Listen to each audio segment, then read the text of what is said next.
নমস্কার, আপনাদের সকলকে স্বাগত জানাই আমাদের প্রথম ভিডিওতে। এবং আজকে আমাদের আলোচনার মূল বিষয়বস্তু ভিয়েতনামের যুদ্ধ, দ্য ভিয়েতনাম ওয়ার।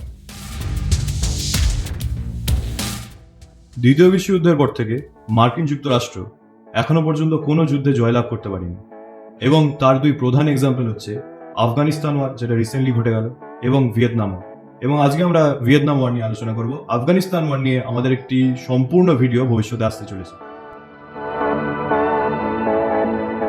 নভেম্বর 1955 থেকে 30 এপ্রিল 1975 পর্যন্ত চলা দীর্ঘ 20 বছরের এই যুদ্ধ শেষ হয় যখন north Vietnamese communist forces south Vietnam দখল করে নেয়।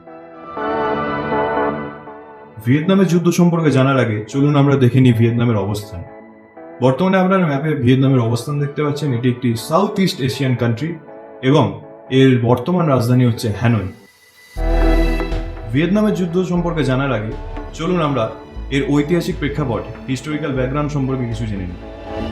ভিয়েতনামের যুদ্ধের সূত্রপাত হয় 1860-এর দশক থেকে, যখন সম্পূর্ণ সাউথ ইস্ট রিজিয়ন ফ্রান্সের উপনিবেশ অর্থাৎ ফ্রেঞ্চ কলোনিজমের আন্ডারে ছিল। এই জন্য 1860 থেকে 1941 পর্যন্ত সময়কালকে ফ্রান্সের উপনিবেশকে ফ্রেঞ্চ ইন্ডোচাইনা বলে অভিহিত করে। ফ্রেঞ্চ ইন্ডোচাইনাতে ভিয়েতনাম সহ আরও অনেকগুলি স্টেট ছিল, যাদের মধ্যে উল্লেখযোগ্য হচ্ছে টংকিন, আন্নাম, কোচিন চায়না, ক্যাম্বোডিয়া এবং লাওস। ভিয়েতনাম যুদ্ধ সম্পর্কে আরও জানার আগে এখন আমাদের একজন উল্লেখযোগ্য ব্যক্তির কথা আগে জানা উচিত। তিনি হচ্ছেন হো চি মিন। 1945 থেকে 1969 পর্যন্ত হো চি মিন ছিলেন president of Democratic Republic of Vietnam.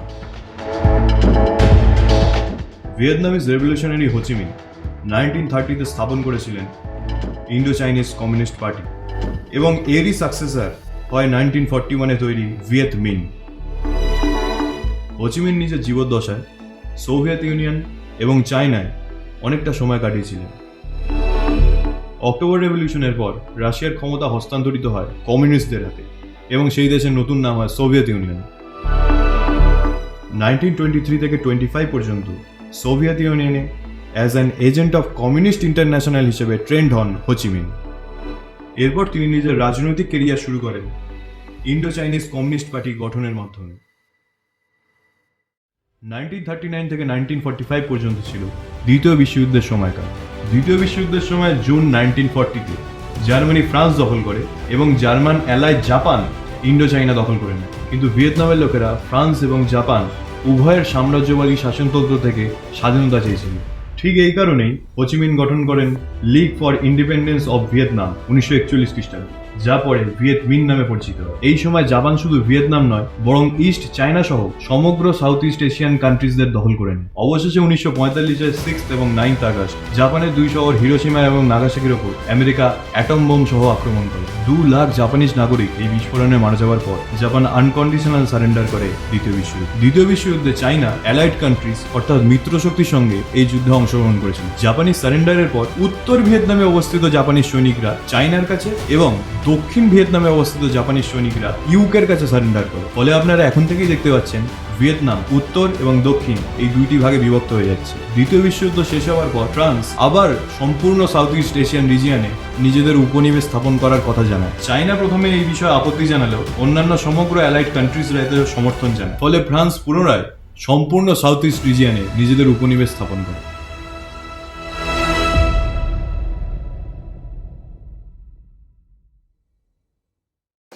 এই সময় হো চি মিন পুনরায় ফ্রান্সের এই আগমন কোনোভাবেই মেনে নিতে পারেননি।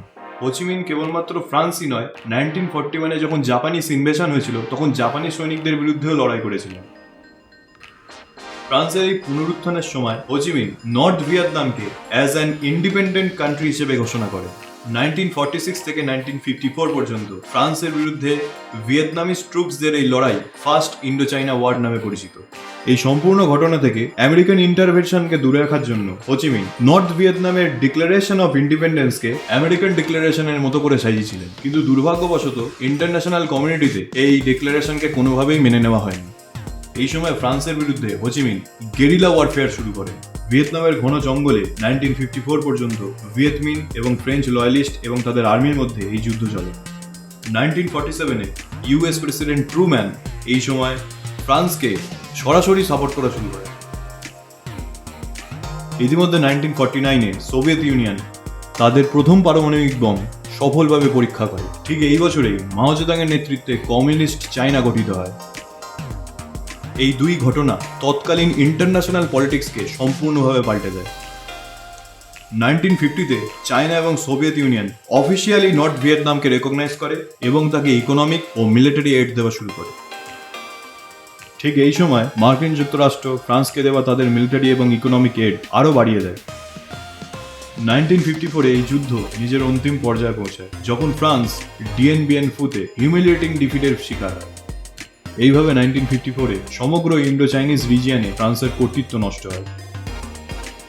তৎকালীন ইউএস প্রেসিডেন্ট আইজেনহাওয়ার ফ্রান্সের এই পতন এবং কমিউনিস্ট শাসনের উত্থান একে ডমিনো এফেক্ট থিওরির সঙ্গে তুলনা করেন। ডমিনো এফেক্ট থিওরি অর্থাৎ তৎকালীন প্রেসিডেন্ট আইজেনহাওয়ার মনে করতেন যদি কোনো একটি দেশ কমিউনিস্ট হয়ে যায় তাহলে আশেপাশের সমস্ত দেশ কমিউনিস্ট হয়ে যাবে। ধীরে ধীরে সমগ্র সাউথ ইস্ট রিজিয়নে এই কমিউনিজম স্প্রেডের ঘটনাকেই তিনি ডমিনো এফেক্ট থিওরি নাম দিয়েছিলেন এবং পরবর্তী কয়েক দশক ডমিনো এফেক্ট থিওরিই ছিল মার্কিন রাজনীতির মূল ভিত্তি।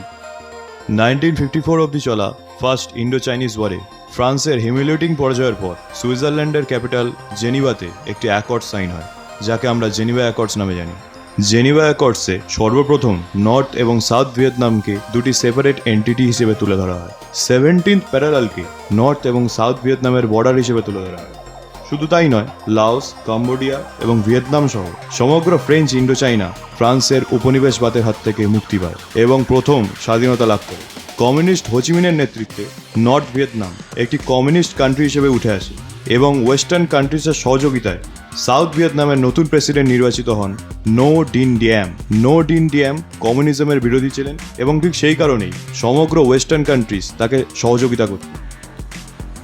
জেনিভা অ্যাকর্ডসে এটা বলা হয়েছিল যে নর্থ এবং সাউথ ভিয়েতনামের যে বিভক্তিকরণ এটা টেম্পোরারি এবং ভবিষ্যতে ভোটের মাধ্যমে আবার নর্থ এবং সাউথ ভিয়েতনামকে জুড়ে দেওয়া হবে। কিন্তু অত্যাচারী নোট ইন্ডিয়া এই ধরনের কোনো ভোট ভবিষ্যতে হতেই দেননি।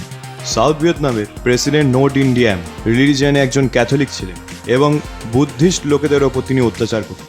সমগ্র ভিয়েতনামের প্রধান রিলিজিয়ন ছিল বুদ্ধিজম এবং এখানকার 73% লোক বুদ্ধিস্ট রিলিজিয়নের ছিলেন। অত্যাচারী শাসক নোট ইন্ডিয়াম সাউথ ভিয়েতনামে 1963-তে অনেক বুদ্ধিস্ট লোকেদের নৃশংসভাবে গুলি করে হত্যা করা, যা সমগ্র সাউথ ভিয়েতনামে একটি বুদ্ধিস্ট ক্রাইসিসের সূচনা করে। নোট ইন্ডিয়ামের ক্যাথলিজমের প্রতি এক্সট্রিম সহানুভূতি এই ধরনের ক্রাইসিসের সূচনার অন্যতম কারণ।